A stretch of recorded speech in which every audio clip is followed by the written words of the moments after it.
I decided to take advantage of being in a very unusual place. Hi, I'm George the Antique Nomad. Come with me as I wander the country in search of valuable vintage, amazing antiques, and cool collectibles. We'll buy, sell, and trade at antique malls, shops, and shows, estate sales, flea markets, thrift stores, anywhere people go to find really interesting things that just aren't made anymore. So come on, let's go! Well, this is going to be a test. This is supposed to be the largest antique mall in Utah. It is Treasure's Antique Mall, and there is a north side and a south side and a big yard full of stuff in between. So I'm sure I'm not going to get through all of this today, but now that I know it's here, I will have a place to come back to when I am south of Salt Lake City, other than Sandy, where the antique mall I've been to a bunch of times is. My favorite thing in this case is this really cool extension phone, meaning you pulled it out from the wall. That's your extension. This had to be part of a bigger operator's stand. And I imagine it's $250 or $300. That's a typical range I've seen on those. I like the lion casting and all this old architectural stuff. Some of these in the front are reproductions, the ones that are all alike, but it's nice to find old ones too. Now this is a Utah artist I did not know about. This bronze is signed and dated 1970 by Patch Peterson. And isn't that magnificent? $479 does not seem like an unusual price for something like that. The inkwell is $129. That's a neat piece. Wanted to show this piece because it looks a lot like Californian art, but this is someone I've run into before. This is Rose Howard Sallisbury. She lived in Utah until 1975, but she came of age in the early 1900s when the plein air movement in San Francisco was big. She went to study there. She came back and taught all over Utah. Won a number of different awards. It's got a very interesting aspect to it. It sort of mixes plein air almost with the beginning of the more animated designs that you would see in WPA art, and that's because this piece is done in 1934 when that style is starting to be pervasive. So she moved with the times like a good artist does. And then this is a very pretty framed sunbird painting. I just think these are so sweet. Absolutely Victorian on gold foil. $279 seems like a great price. I think having a candy cane on top of your head might be very distracting. Cute bunch of Christmas stuff in here from the 60s. I like the salt and pepper shaker there. And we're still out west, so we're still seeing skookas, and these are pretty neat skookum. $40 on the small one. The tall one, I imagine they have priced around $80, which is about where they sit if they're in great shape, and that one does seem to be. I like this seated one here. She's a little more unusual. $45. You can get an idea for the era of the fabric, 1930s, by the colors. I love the old Big Ben clocks. They've got 3 of them here. I used to see these a lot. They seem like they've mostly gone into collections now. $47.99 is a fair price these days. And even though furniture often gets lost, the way they've displayed this, you can definitely get the idea. This is American Eastlake from about 1880. And it is American oak with the big wide rays. You can see the spoon carved decorations at the top on the frieze, as well as the panel right behind all of these cups here. This dinnerware set, by the way, is Johnson Brothers, and it is called Pastoral. And that's a very pretty set. This piece is priced at $18.99, and it looks like the kind of thing if you were able to get one of the few old homes. With all the building that's happened lately, the old homes are definitely in the minority now, but if you could get an old home in Utah, this might be the perfect look. Or you could just get the leather-wrapped Longhorns for $650. Now, attitudes have changed about fur over the years, but this Victorian piece shows you when people were living on the frontier what high style would have been. And I have to say this one is really quite magnificent with these little fringed pieces, all the extra detail. Not in perfect condition, but considering this is 110 or 120 years old, it is nice. $147. I believe that does not include the muff. The muff, which does appear to be the same match, is $87. Farrah's horses, this is a very, very popular print around 1890 that we see quite a bit and often mounted in circular frames. And then the 60s wall phone. This seems like a perfectly fine price. I have not been able to sell mine at this price. This is a very nice Navajo rug. It's run a little bit with time, but this is old and probably was used, priced at $9.79. End tables using luggage. And I do approve of the Martha Stewart method of making levels using cake stands. Pyrex pattern, of course, because people love that. Here's this German, I believe it's this Wachtersbach, this Christmas set. This is collectible out of the late 80s. The new hairpin leg slab table is priced at $100, but I'm really down here looking at this, which has been marked down to $49. It's lost under there. I don't have a great purpose for this, but somebody who could repurpose could do something really neat with this Art Nouveau fire screen. It looks like a heavy piece. Yes, it's substantial. That's pretty neat.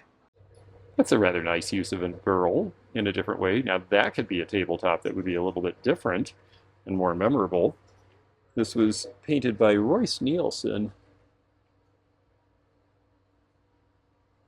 who I suppose probably did the pyrography from a pattern. It's really nicely done. Price on this is $3.29. And you know, if you were a designer doing a lodge somewhere around here in the Wasatch Mountains, I could see where that could be a really worthwhile thing to have. The little lamb cookie jars and salt and pepper shakers, these are cold painted, meaning the red is on top, and that means it'll wear off, so you don't want to wash them hard, scrub them hard, but these are in great shape, and you could use them happily. See if she says anything on the bottom. These usually are not marked, but this one has it. APCO, American Pottery Company. They did a lot of the early stuff for Disney, so these are going to be 1940s, and it's nice to know this one's genuine. Let's put her head back on. There, it's almost like lamb chop. Key cutting machine, $234. That's about what I got for mine. Big Fenton cranberry bowl for $59. I like the triangular exit sign from the 40s or 50s, also for $59. And they've got some neat older decoys here, especially this guy in the back, priced at $159. Bev Doolittle was very clever about hiding images in other images, and she was very prolific in her time. She's originally from the Northwest. These are limited editions, signed and numbered. You can see it in here, the season of the eagle. I thought this was interesting enough when it was new. It seems like it's still holding interest with some people. I don't think they're getting these prices yet, though. I think those are original issue prices, and I would say that somewhere down from there would be where you want to be on Bev Doolittle currently. This is a classic. You'll find it in thrift stores sometimes. This is plastic. People don't seem to care. They're 1970s. They've got good graphics. $23 is definitely a price that'll sell that piece. Here's this fun space a little closer up. They really do have some wonderful quilts in here. And overall, the display is quite good. They obviously have gotten the memo about using old books as decoration. This pattern here with the pinwheel, they call it Bullseye, from about 1900, from Lancaster, Pennsylvania. And this with the turkey red, that color was hard to make, and the color of this is really good. It's very crisp. It's $700. You'd have to really love it, but I could see why somebody would. That would be a big decorating statement, and think how much a piece of art that size would cost. Here you have a vintage fruit basket. This one is $2.95. This one is 66 by 79, also from the Lancaster area. This one with the flower garden, Grandma's flower garden, is 1930s. And that one is a checkerboard variant, and I really like that. It's actually been hung like you could use it for drapery, which if you had a very strong liner so it wouldn't fade through, I suppose you could do. It's actually better to have quilts opened up like this than to have them folded away. And the game boards are pretty neat too. We see a lot of carom game boards, but not the one in the center here from 1898. Definitely see some of the same kind of Western and farm stuff that I do, but then this fellow's also got a lot of cutlery, including a bunch of big hunting knives and a couple of military pieces out of the Vietnam and Korea era. I love this. It's in great shape. I would take it to Florida in a minute, but that is full retail price, but it's a really nice one. The swans you do not see as often, actually, as the flamingos and the egrets. It's priced $179. Full price, but it's worth it. And here's a California raisin garden statuary. That's a new one on me, priced at $150. In the 1930s, if your car didn't have a good heater, you could buy something like this, which was the Hades car underdash heater. Wow, well, they're just getting right to it. You're going to blow hell out of here into your car. Devil's in my car. I think that was a B-52 song. Anyway, I digress. It's $200. I would think for somebody restoring an old car from that era that this would actually be a reasonable price to pay for this piece as an interesting accessory to take to the car shows. Vintage fashion, lots of vintage ties, lots of new mannequins wearing vintage clothes, and all their luggage is here. Lest this piece be misunderstood, let's take a look at it for just a second. This is blue and white transferware, as is this Wedgwood Ivanhoe tray next to it, which is rather interesting and from a very famous book. But this piece says Canton, China. As soon as you lift it up, you realize it's ironstone. It's not from China. It is marked semi-vitreous, Canton, China. This is from Canton, Ohio. It is not Cantonese export from China. So $75, probably a fair price for somebody who really loves it. But if it was Cantonese, real Cantonese export, it'd be about 3 times that much. The Capri Blue perfume bottle could be Italian, could be Japanese, could be German. In fact, of the 3 of those, German is the most likely. $42.95, that's about what I would try to get for it. These are Cambridge Crown Tuscan, this pink milk glass. Very pretty set, $85. I just sold the best Art Deco coffee set I think I ever have owned. Here's a very nice set too, though. This is priced at $75 for all of the pieces, which I think is a very fair price if you like having a nice leisurely coffee and or tea service in the morning. It's got everything other than a creamer. Japanese knockoff of Treasure Craft Squirrel Tree Climber Salt and Pepper Shakers. You can tell that the glaze is very flat and uniform. That brown color and glossy in a way that Treasure Craft would not be. I've always been a fan of these. Another bucket list item. This one is not in good enough condition, but it has all of the cordials and the stopper. And it does have its coralline paint, so it could be a lot worse off. It's priced at $150. If it was in really good shape with clean paint and maybe a little more interesting design, that would not be a hard price to get for that. Someday I'll get a good one. I haven't seen anyone paint a globe before. That's a fun idea. Apparently, if you suck a lot of oranges and lemons, you'll run really fast. This, I believe, is Hull's Imperial line. But this one is not marked as such. $20, it's cute. It's not worth enough more for me to get it, though. $249 for this very large telephone pole from the old days with the glass insulators still on it. A couple of fairly complete spice sets. We have the blue onion pattern here. This one seems to be priced individually. I think these are Japanese made in the 1950s and 60s. Looks like they're about $10 each. This grouping here I would think would be priced as a set. These were made in Germany sometime right before World War I.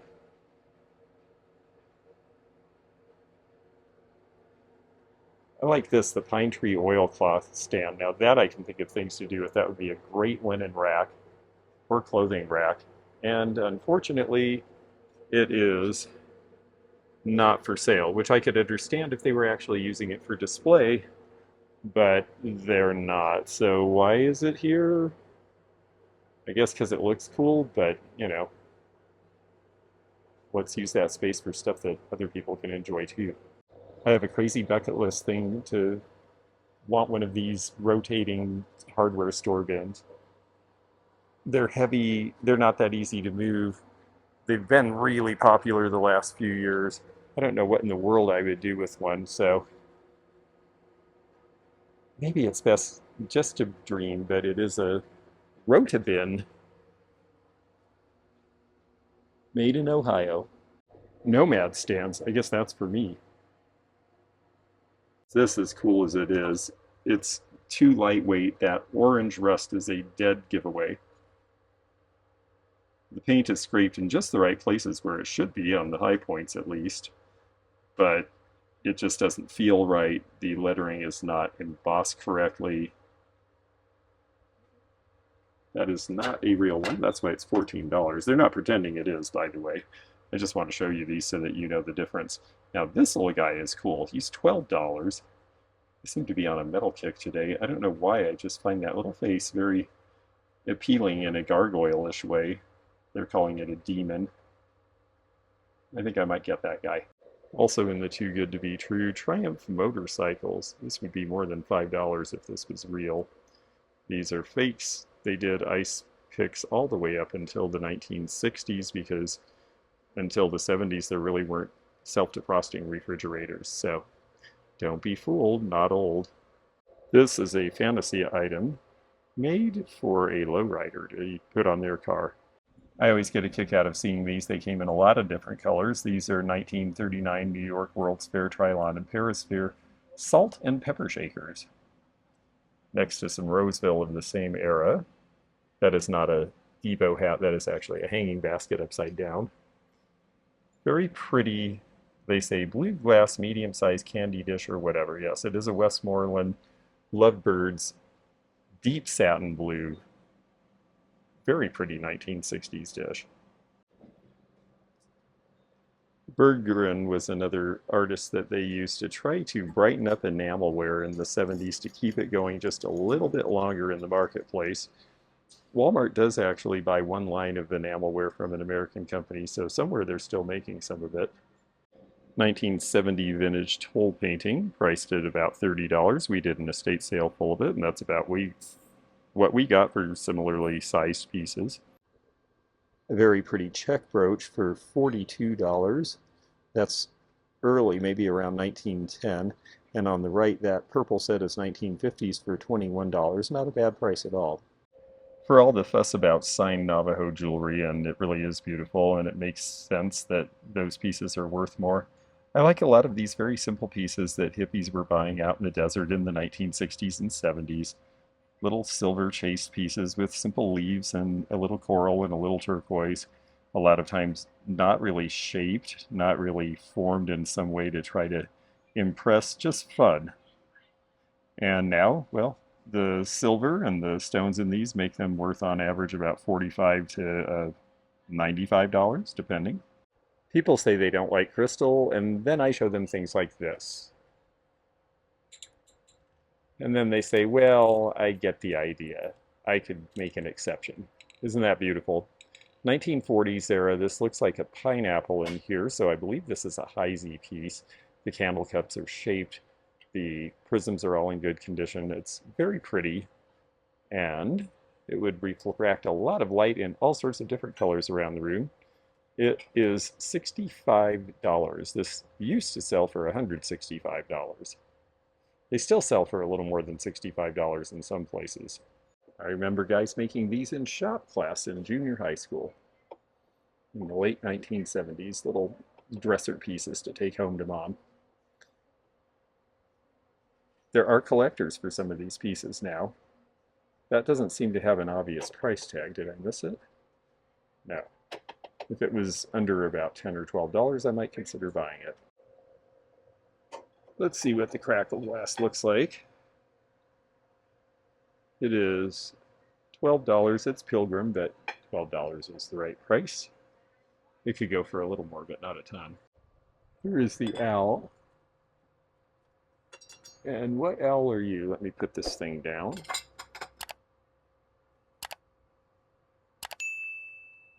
This owl appears to not be particularly old in my estimation because of that grayish brown clay. I see a lot of that in Southeast Asian ceramics that have those colored clay deposits.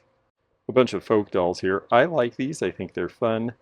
They occasionally sell. It seems a few people celebrate old folk traditions still, but it's not a common thing these days. And that one in the middle there is a Bilo baby with the bisque head. That was done by Grace Putnam. The sleepy eyes make him a little more desirable. I sold one half that size for $100 recently. I don't know if $350 is still the selling price, but it may be. This one says it has a real antique Armand Mercier bisque head, the one with the blue dress, and the rest has been put together. A lot of doll collectors took old parts in the 50s and made dolls out of them. So you have to be careful not to value it like you would an Armand Marseille that was absolutely original. The German dolls were not as expensive and fancy as the French back at the turn of the last century, but they sure still were cute. Look at her.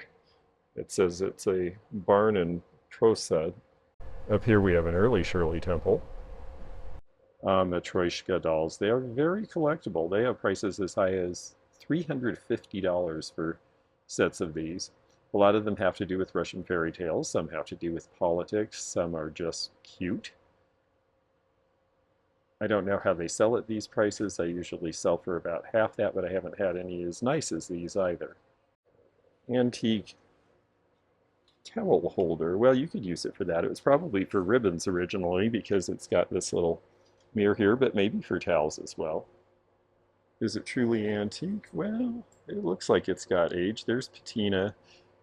It hasn't aged as much on the back. It's $29. It's really not a bad price for what it is. I like that piece. My godson liked Thomas the Tank Engine a lot. Here's a ton of plastic figures. You know, this is a collecting area. It is official. It's been long enough. People who know this stuff are going to buy some of this stuff. They're going to know what's scarce. It's an entire world in and of itself. And if you weren't raised in it, you will have to find someone who is, or you will have to study it. And I have to be honest, I have found a little bit of help. And I think there's a lot of people online who are into this who can really help you figure out what you've got that's good. Okay, 50% off everything over $1. So that means we've got cheap stuff to begin with. Here's a piece of Fostoria Jamestown. It's going to be $6, more than I would want to pay. The owl is sort of entertaining. It's something that somebody made at home. That would be $8. I can't see I see much of age or quality that I look for. So Jazz Goes to College. That looks like it might be a good record. It is a 45, and Dave Brubeck is pretty popular with the jazz folks. I certainly am a fan. It is $2.50, probably a good deal. I get the feeling that there may have been some moisture around it, though. And then there's the Little Kittle Story House. My friend's sister loves little kittles. Even still, she collects them. And the Story House is a 3-story house. So you can tell a story of teaching your child that 1 + 2 = 3 cats. And we definitely need a curtain over that window. Oh yes, not waking up in the morning to that. It doesn't feel good if you jump out of the top story into this pool, I'm just saying. Sadly, I don't have a lot of time to spend here. I really do have to get going because I'm going to be spending tomorrow with Yvonne Thrifty Rich hunting all over the place. These were given out with Chicken of the Sea tuna. Bauer Pottery made them, as well as the little covered casserole bowls for tuna casserole. That sign is on the floor because it is a fake. No such thing as auto laundry from the old days. Look how they're trying to deliberately make it uneven looking around the screen printing. Cedar chest is priced at $1.99. This looks like a range of different things. Everything seems to be vintage, and the presentation is nice. Hop Shop, this is something out of Canada. I'm used to seeing that up there, so someone must have gone on vacation or something. Ah yes, Utah is dinosaur country, so Mako shark jaws for $1.95. These dinosaur bones, I'm a little suspicious of those. And then everything from a big puffer fish to a cart from a grocery. These are actually Jim Beam car bottles. These are some of the ones that have held their value. They are priced about $80 a piece. You've got the Mustang from the 60s. You've got the Cadillac. You've got the 80s Corvette. A friend of mine had that exact same car. He paid a little more than $69 for it. $63 on the Stingray from 63. And then a bunch of Ducks Unlimited decanters. I think there is some interest in these because Ducks Unlimited has some people who seek these types of things related to them out, and besides which the quality is better. I always liked Roseville's Tulip Yellowware. More of a utility line for them, but very pretty. Nice 1910s design, and I'll be darned, after I just saw one of these for the first time ever, here is another cast iron Swan machine, and it is to make shaved ice, and that's why we're seeing them. These probably were used in various carnivals and places like that. This one is priced at $250. So funny to find something I've never seen before, and then here I'm in a completely different part of the country and I see it again. But you know, that kind of deja vu is kind of typical in the antique business. When you're doing it for a while and you're out there looking around, you're going to see interesting things. And you will start to see patterns. Sometimes a whole lot of stuff comes out of a warehouse find, for example, all at once. And then you start seeing the same thing over. Like nickel cola signs all were suddenly there about 10 years ago. The little juice bottles from the 50s for the spacemen. Anyhow, I like to talk about this stuff, and if you're ever in need of appraisal services, do check out the appraisal button on the antiquenomad.com website, and we can certainly do our best to accommodate you. Before the treasure craft version, before the Chinese version, there was this version of the cookie time clock. This looks like it's California Originals to me. And that's interesting that they actually started this design. I believe it in turn was based on a 1940s jar. And there's a little handle in the back, so as for you to not drop it when it's full of cookies, because it's kind of heavy and awkward. However, somebody already did. And yet they still want $50, so for all those reasons, I'm not taking it. Well, this place does certainly seem to have true antiques and vintage, and some pretty pieces and some fun pieces, and I suspect some good deals in here. The review I read said that the resellers could certainly find things to buy here. So far I've found one. Ooh, that's a very nice quilt with the very strong red pattern there. It's an applique really, but it's very nicely done because it's quilted over an applique called taro leaf, circa 1920, I believe that's right. They're just defining it as a Hawaiian quilt, and Hawaiian quilt patterns do sell for significantly more than mainlander ones, believe it or not. Santa appears to be about to do the hula in that outfit. $11.99. I think he got Mrs. Claus apron by mistake. It'd be neat if this scale had its weights. That's an old hanging scale, a 20-pound size. I can go around twice. This is a fascinating water bottle, believe it or not, because of this slip in there. It is your patriotic duty to not mash your water bottle around, because rubber is hard to get during the war. A lot of the sources were in the southern hemisphere, and it was difficult to get product safely from there. Before World War I ended and they took manganese out of glass, it would turn lavender if you left it in the sun. Some people really love that, some people do not consider that a good thing. Now here's where glass that's turned lavender in the sun can be pretty, and it happens a lot out here in the desert. These pieces could have just sat in a window for a very long time. And look how sweet it is with this purple set of spice jars. Lots of little metal buildings. I did sell the metal buildings I took to Rose City Vintage Market in Portland to the fellow who's collected them for a long time. The best price one is the one that looks like a roll-on, because it is actually the tower in Knoxville from the World's Fair there in 1982. 40 years old now. The sun sphere is still there. These Dutch bookends have a split personality. $39 on the little spice set from Japan from the 50s. And only $12 on the little decanter figure. That seems like a really good price. That looks like a 1920s piece. Unless there's damage, I think I would buy that at that price. Well, this is a big colorful space. And right away it has something we rarely see, which is this piece of Mercury glass. Unfortunately, the floral decoration is worn off, but this is Victorian. You do not want to cut yourself with one of these because mercury, well, it's not good to get under your skin. But this is a real one. $95 for the condition is a fair price. If you wanted to take the time to restore this piece, it would be quite lovely. Just love the shine of it. And so did the Victorians because it casts light around the room, and that's what they needed.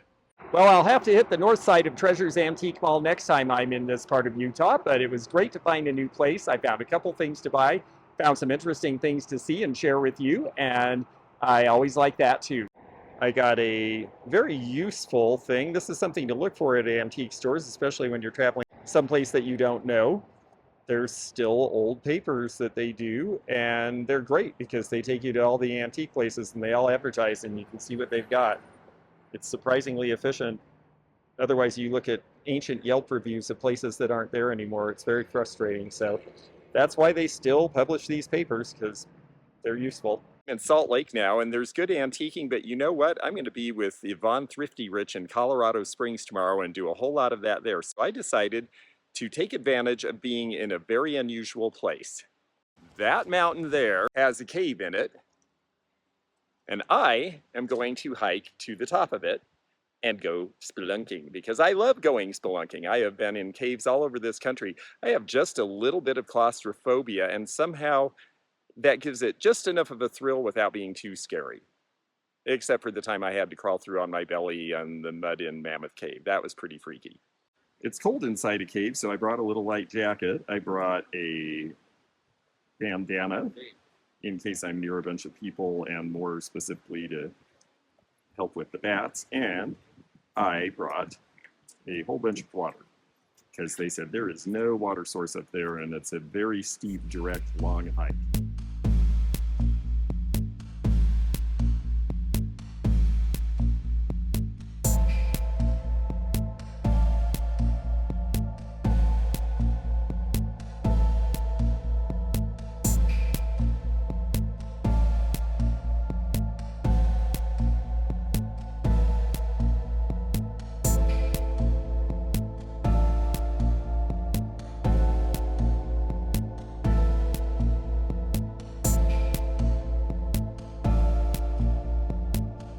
So up in the tree are watches. Yes, people, crazy people climb up this tree over this cliff and leave their watches there. Isn't that nuts?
Timpanogos, as I now understand it's pronounced, is a very beautiful cave. It was lots of fun to see. It was certainly a workout. I see why the Olympians train at these high elevations. I haven't done anything that strenuous in 10 years, but I even feel my abs.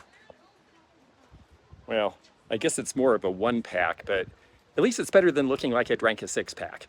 So now it's on to Colorado Springs, where the thrifting is grand and the company will be great. I am on my way to see Yvonne Thrifty Rich, and I'll see you then. I'm George the Antique Nomad. Check me out on the social media and links you see in the description. And bye for now.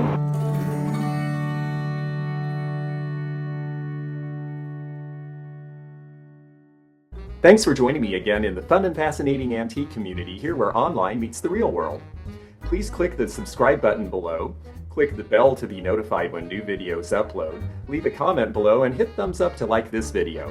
Links to our online social media and our items for sale are in the description. This is George at the Antique Nomad. Bye for now.